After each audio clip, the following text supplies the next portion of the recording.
Hi, I want to talk to you today about a topic that's a little bit embarrassing. I want to know, has this ever happened to you when you cough, sneeze, Achoo! Or jump up and down on a trampoline? Something like this. Maybe not that much.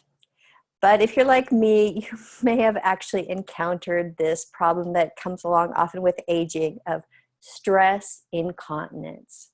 It's the tendency to pee on ourselves just a little bit or a lot when the bladder's under pressure.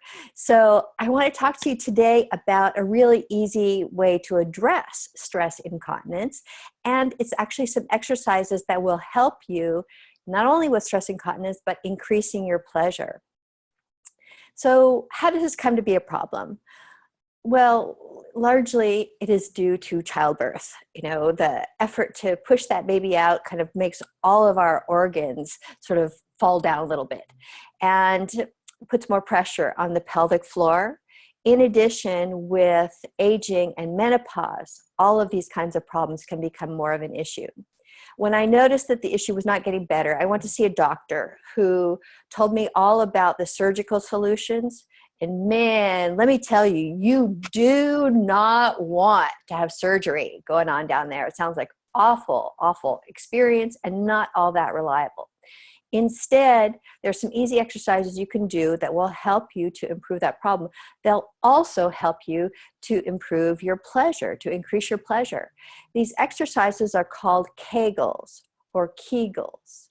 Some people call them kegels. I started doing kegels when my doctor told me to do that in order to be able to have the strength to push the baby out. I actually had two, so I had to push two of them out, and two at once.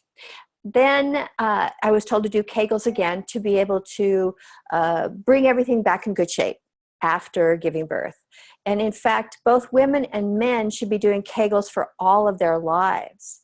What it exercises is, in women, it's called the pubococcygeus muscle. Most people call them the PC muscle because pubococcygeus is just a huge mouthful. For men, it's the bulbocavernous muscle or BC muscle. And both muscles you find them exactly the same way. So the way that you find the muscle that you're going to be working out is the next time that you're peeing intentionally in the bathroom, you want to stop the flow of urine. Just make it pause there. Then you find what those muscles feel like to contract them. Now you don't want to be contracting the muscles all the time when you pee because you really need to get the flow and have everything keep moving out there. But that's the way you find it one time, how to be able to contract that muscle. So what I discovered is that I've been doing kegels wrong for the 20-something years that I've been practicing them. And the way that I've been doing the kegels have increased the muscles that don't necessarily help me with stress incontinence. So I'm going to tell you how to find those muscles and how to do them correctly. I also found when I began doing pelvic floor therapy that I needed to strengthen the whole core of my body, strengthen all the muscles in the core of the body to be able to hold everything up and not put all the pressure on the pelvic floor. I also discovered I needed to do a lot more kegels, between 30 and 80 a day. I wasn't doing nearly that many. So 30 to 80 kegels a day. Now, before I start to tell you more about how to do kegels correctly, I wanted to let you know that this is one in a series of segments on sexual wellness. If you'd like to know about the upcoming segments, please do text wellness to 805-210-8763. That's 805-210-8763 to hear about upcoming segments on sexual wellness. Now, the way to be able to do these exercises correctly, I'm going to show you with my happy puppet here. And my happy puppet is a lovely representation of female anatomy. And what I want you to know is that the exercises we're going to learn, kegels, and how to do them correctly will not only help you to be able to address stress incontinence, but they'll also be strengthening all of the muscles around here that can help to come into play for our particular hot pleasure spot. So what you're going to do to be able to do Kegels correctly is think about, just imagine zipping them up from the bottom to the top. Zip those muscles all the way up as you go along. And what they're doing is they're contracting right here at the entrance to your lovely happy puppet. So you're going to zip them up here. Now I have a short video for you on how to do these, because what I discovered is that, as I said, I was doing them standing up, which puts too much pressure on the pelvic floor. Instead, you need to be lying down with your knees elevated, which my demo model will show you right here. All right, here we go. So this is on a massage table. You could be doing it on a bed. The demo model here looks remarkably like me, and she's putting her knees elevated, and then she's going to do some deep breaths, letting the belly rise in order to relax a little bit.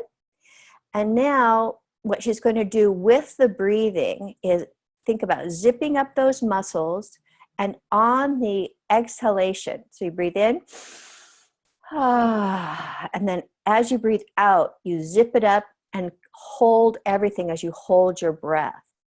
So zip it up and contract. And now we're going to add another level of difficulty, not only the zipping it up, but then contracting the abdominal muscles as well. So here she's contracting the abdominal muscles, releasing, and then once more zip it up and contract those abdominal muscles at the same time. There you go.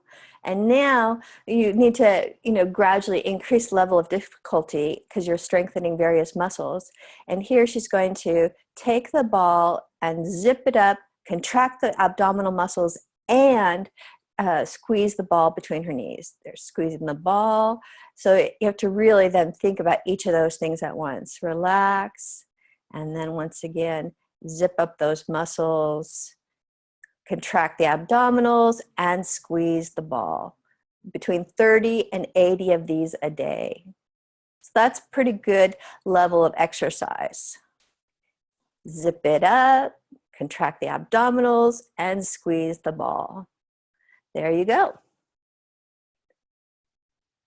All right, so that's how to do Kegels correctly. And as I said, you will need to do 30 to 80 of them a day. I'd be delighted to have you join us for subsequent sessions on sexual wellness. And you can get the information and dates by texting here. I'd also like to give you an opportunity to get my book for free. Brand new book. I'm really excited about it. It's just come out. It's called Bringing Your Sexy Back. And you can get a copy of it on my website, AndreaWoodward.com.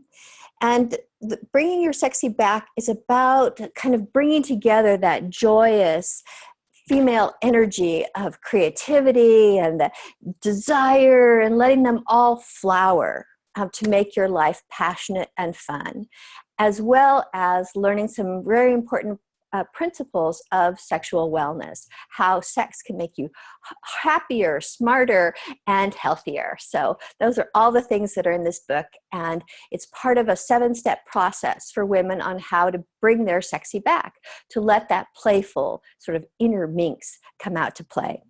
You'll also find on the website at AndreaWoodward.com an opportunity to do a strategy session with me. So what you do is you do the Sexy Back, use the Sexy Back Launcher tool, and then sign up to do a strategy session where we'll talk about how you could take your next steps to be able to create the passionate, playful, joyful, creative life you'd love to have. So thanks for joining me here, and I will look forward to seeing you next time.